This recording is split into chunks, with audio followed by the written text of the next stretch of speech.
Well, our boarding pass is printed as usual as we talk, whenever we have this little talk. It's been a good week. A lot of hard work this week.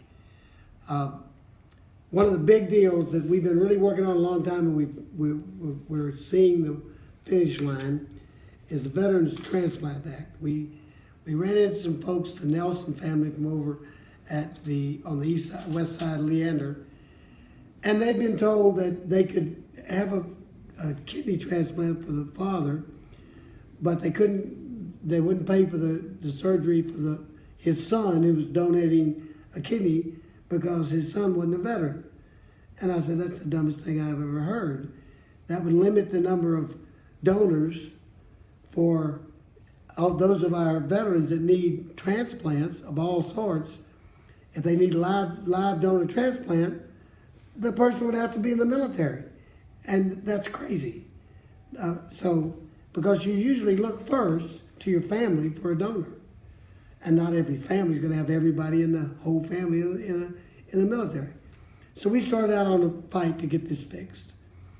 We ran into some argument from the VA, but we overcame that argument, and we've talked common sense to the members of Congress. We got over 75 people to sign on to our bill that were both Democrats and Republicans.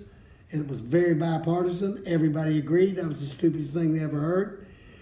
We went before the VA committee yesterday, and we were able to get it on a big package that's going to be launched and hopefully done between now and Christmas, which will mean that no longer will our veterans have to look for a veteran to get a live transplant.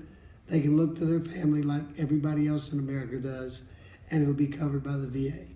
And since I've done this and appeared before that committee, I've had at least 5 of those members that sit on that Veterans Administration Committee come to me and saying, hey, thanks for catching that, man. That is a great thing. We're really excited about that.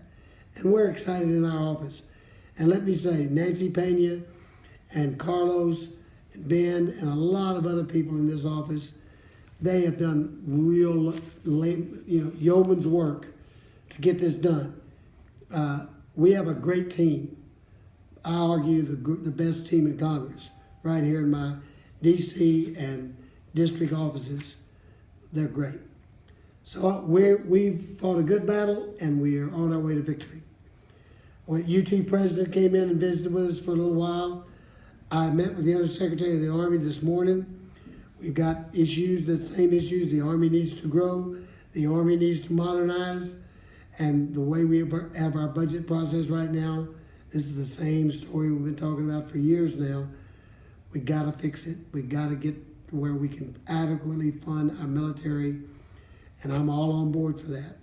And if we succeed in doing that, the country will be safer. So that's what's going on. Busy week, and they're going to get busier. We're going to get a tax bill done. We're going to get our appropriations bills done. We're going to get a lot going for us between now and January 1st. And I would anticipate it's going to be a busy December. But we'll talk about that another time. Right now, we're not in November yet. And so I'm headed back to Texas. I'll see you there. God bless Texas. God bless the United States of America. We'll make it.